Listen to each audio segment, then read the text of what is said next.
జీవితంలో కన్నీరు లేదంటావా, ఒక దుఃఖ సంతరం లేదంటావా, నష్ట కష్టాలు లేవంటే ఉన్నాయి.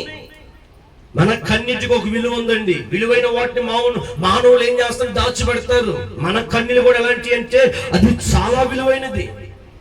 అది యేసు ప్రభువారంట తన కవిల పుల్లెక్కలో చేర్చాడు, తన భూమిలో దాచిపెట్టాడు. అది వాక్యములు చూడండి, సాయంకాలం అన్న ఒక 24 గంటలు చూసారు రోజులో.